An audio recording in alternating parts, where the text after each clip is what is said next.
यानी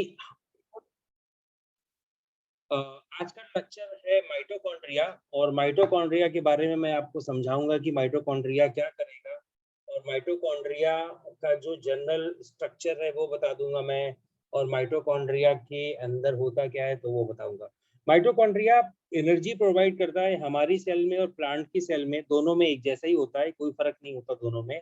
हाँ, लेकिन प्लांट सेल में माइटोकॉन्ड्रिया थोड़े कम होते हैं। एनिमल सेल में माइटोकॉन्ड्रिया बहुत ज्यादा होते हैं, क्योंकि एनिमल सेल मूवमेंट करती है, इस वजह से उसे एनर्जी की रिक्वायरमेंट थोड़ी ज्यादा होती है। ठीक है, अब ये बनाता क्या है?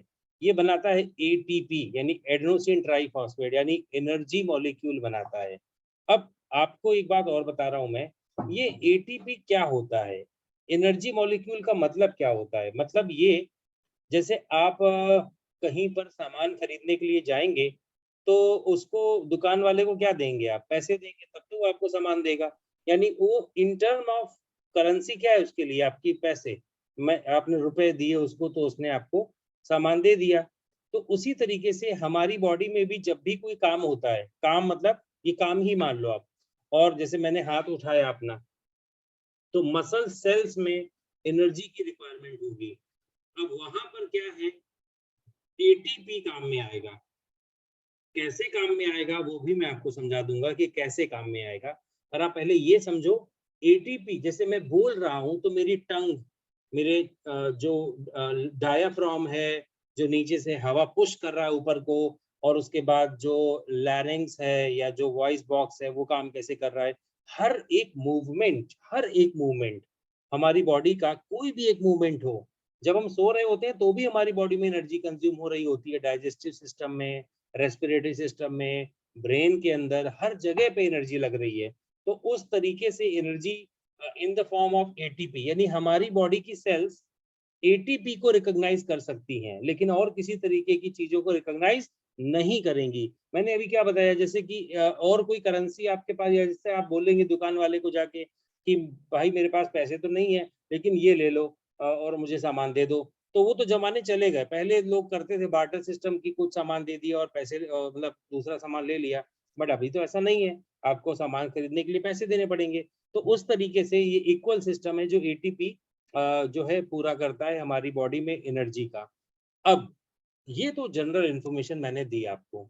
अब पढ़ते हैं एक एक करके सिस्टमेटिकली। तो दे आर ग्लोबुलर, ग्लोबुलर मतलब गोल गोल, और सिलेंड्रिकल, यानी कि जैसे ये दिखाया जा रहा है आपको, गोल गोल सा ऐसा लंबा सिलेंडर जैसा। Each mitochondria has a double membrane covering and a ground substance called matrix। तो कहने का मतलब ये हुआ कि माइटोकॉन्ड्रिया के जो अंदर है, और ये जो बीच की जो खाली जगह आपको दिख रही माइटोकॉन्ड्रिया के अंदर, जो सेंटर की जो जगह दिख रही है, उसे हम मैट्रिक्स कहेंगे। देखो ये, एक तो देखो मैं डायग्राम में ही करेक्शन कर रहा हूँ, या डायग्राम में ही आपको दिखा रहा हूँ। देखिएगा, एक ये आउटर लेयर, ये आउटर लेयर दिखाई मैंने आपको, ये आउटर लेयर हो गई, ये पूरी वाली। उसके बाद इनर लेयर, इनर लेयर कहाँ है भाई? इनर लेयर है ये वाली, ये हो गई inner layer.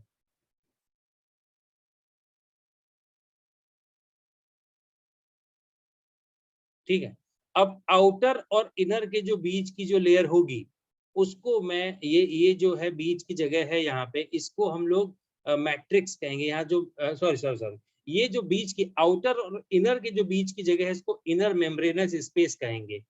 Inner membranes space, outer और इनर के जो बीच की जगह है। और इनर के जो अंदर भरा हुआ है, इनर के भी जो अंदर भरा हुआ है, यानी बीचों बीच में जो जगह है यहाँ पे, इसके सबसे बीच में यहाँ पे जो जगह है, ये वाली जगह जो इनर के भी अंदर है, उसको हम लोग कहेंगे मैट्रिक्स, माइटोकॉन्ड्रियल मैट्रिक्स, जो सबसे बीच में पाया जाएगा। ये आप याद रखिएगा। अच्छा, ये भी समझ में आ गया, ओके। चलो उसका और अच्छा क्लियर डायग्राम निकालते हैं इसका। एक मिनट रुकना। तो देखिए यहाँ पर जो डायग्राम अभी मैंने आपको समझाया, वही डायग्राम का यहाँ पर भी एक्सप्लेनेशन दिया गया है। अब राइट साइड से देखना स्टार्ट करिए। सबसे नीचे राइट, सबसे नीचे के कॉर्नर में लिखा है आउटर माइटोकॉन्ड्रियल मेम्ब्रेन। उसके बाद अंदर लिखा हुआ है इनर माइटोकॉन्ड्रियल मेम्ब्रेन। उसी इनर माइटोकॉन्ड्रियल मेम्ब्रेन के फोल्डेड पोर्शन को क्रिस्टी कहते हैं। देखो जरा लेफ्ट कॉर्नर में सबसे ऊपर लिखा हुआ है क्रिस्टी। इनर माइटोकॉन्ड्रियल मेम्ब्रेन और क्रिस्टी में कोई फर्क नहीं है। इसके बाद जो क्रिस्टी के भी जो अंदर की जगह है उसको मैट्रिक्स कहते हैं, बीच की जगह, एकदम बीच की जगह होगी।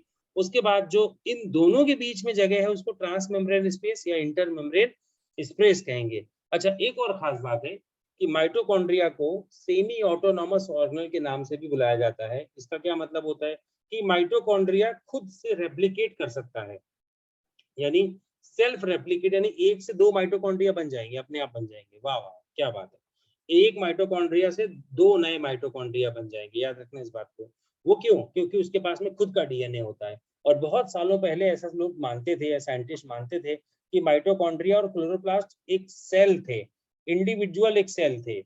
हाँ, मतलब लोग मानते हैं, ऐसा प्रूव उनको तो खैर एविडेंस तो नहीं मिला, लेकिन पता नहीं वो इसलिए मानते थे कि जो डीएनए है उसके पास में और वो कंबाइंड होके सेल के अंदर आ गया, क्योंकि उसने सरवाइव करने के लिए अपने आप को उसके अंदर रख दिया। खैर ये तो बहुत सारी बातें हैं अलग अलग तरीके की। तो ये था आपका माइटोकॉन्ड्रिया का डायग्राम।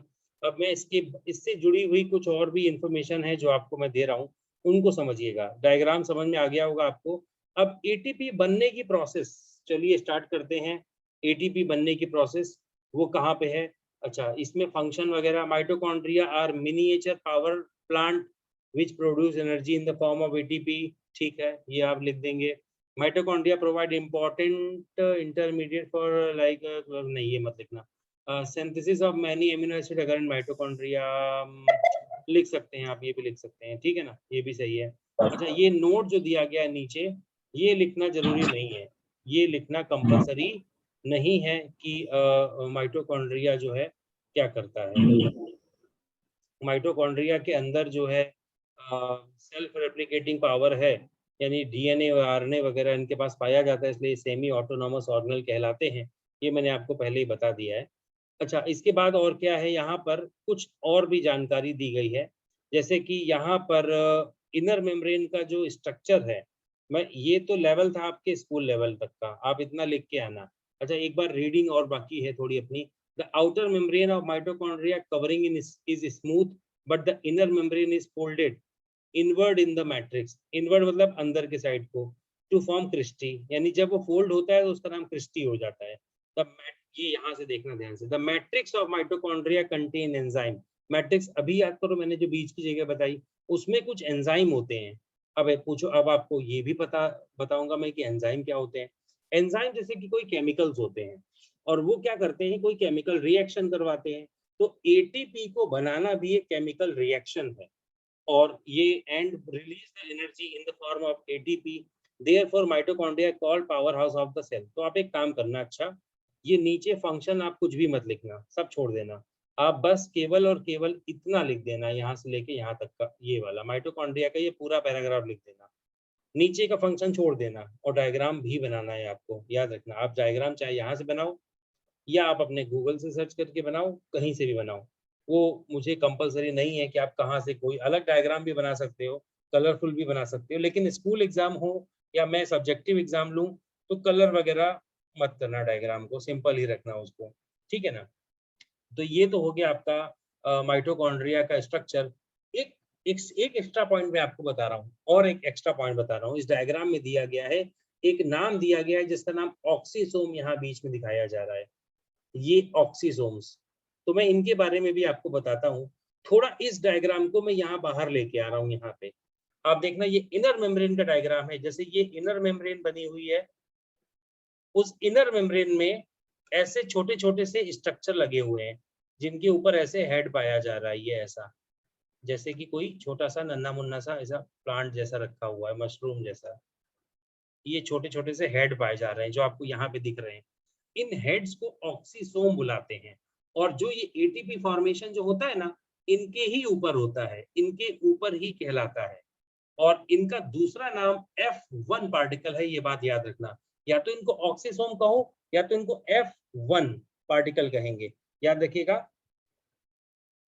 F1 पार्टिकल, ये दूसरा नाम है इनका। इसमें कोई बहुत बड़ा रॉकेट साइंस नहीं है। कोई पूछे मतलब जनरली कोई पूछे कि माइटोकॉन्ड्रिया का काम क्या है, तो लिख देना एटीपी फॉर्मेशन। कोई और एडवांस लेवल जैसे ओलंपियाड में पूछे, देखो ओलंपियाड लेवल में इसी में पढ़ा दे रहा हूँ आपको, रेगुलर में भी ओलंपियाड चल रहा है अपना। कोई पूछे कहाँ बनता है माइटोकॉन्ड्रिया का एग्जैक्ट बताओ मुझे, तो आप लिखना ऑक्सीसोम्स और F1 पार्टिकल। और कोई पूछेगा कि वो क्यों बना पाता है ऐसा, तो वो ऐसा इसलिए कर पाता है क्योंकि उसके ऊपर ही एंजाइम होते हैं। अब और कोई पूछे कि चलो उस एंजाइम का नाम बताओ, तो चलो आओ मैं उसका एंजाइम का नाम भी बता देता हूँ आपको। उसी ऑक्सीसोम्स के ऊपर एक एंजाइम पाया जाता है जिसका नाम होता है ATP सिंथेस। देखो सिंथेसिस मतलब बनाना होता है, और नाम कुछ ज्यादा खास नहीं है। सिंथेटेज यानी सिंथेसिस जो करता है वो सिंथेटेज कहलाएगा। यानी एटीपी बनाने वाले को एटीपी सिंथेटेज कहेंगे। बात खत्म, जो कि ऑक्सीसोम्स के ऊपर पाए जाते हैं। तो जनरली मैंने शुरुआत में आपको समझा दिया, माइटोकॉन्ड्रिया का स्ट्रक्चर समझा दिया, फंक्शन समझा दिया, इतना तो आपके लिए काफी है। देखिए माइटोकॉन्ड्रिया की जो प्रोसेस है वो मॉड्यूल वाली नहीं लिख के ये लिखनी है आपको। फंक्शन ऑफ माइटोकॉन्ड्रिया में जो प्रोसेस होती है वो एरोबिक रेस्पिरेशन होती है, जिससे वो एनर्जी बनाता है, और माइटोकॉन्ड्रिया के अंदर बनती है, याद रखना। अच्छा, इसका एक और नाम भी है, थोड़ा इसमें एडिट भी कर सकते हैं। इसका एक और नाम भी है, उसको हम क्रेब साइकिल कहते हैं। KREB क्रेब्स साइकिल, ये उसी के अंदर हो रही है। ये मैं थोड़ा सा रेगुलर से हाई लेवल पे जा रहा हूँ, याद रखना। क्रेब साइकिल, इसी मतलब प्रोसेस को ही दूसरा नाम कहेंगे इसका हम। अच्छा, ये लिख दीजिए। अब उसके बाद मैं आपको इसका और इक्वेशन भी दिखाता हूँ। इक्वेशन भी याद रखना, ओलंपियाड्स में इक्वेशन भी पूछी जाती है।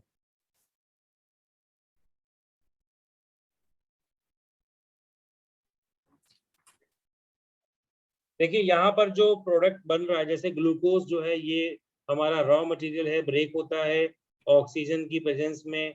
यहाँ पर बीच में आप लिख देंगे माइटोकॉन्ड्रिया, जरूर लिखना, भूलना मत। माइटोकॉन्ड्रिया जरूर लिखना इसके ऊपर यहाँ पे।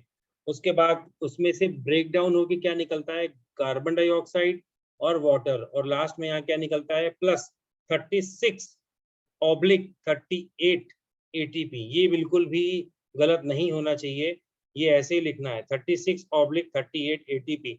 अब इसके नीचे एक्सप्लेन एक्सप्लेन कर दो उसको कि ग्लूकोज है ये, ऑक्सीजन है ये, कार्बन डाई है ये, वाटर है ये, और ये एनर्जी है, और ये हमें मिलता है सेल के लिए। 36 एटीपी हमको इससे मिल जाता है माइटोकॉन्ड्रिया के अंदर।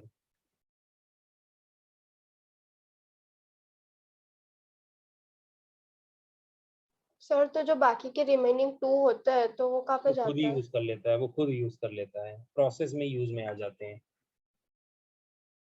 वो आपको मैं 10th में पढ़ाऊंगा बेटा, 10th का चैप्टर है।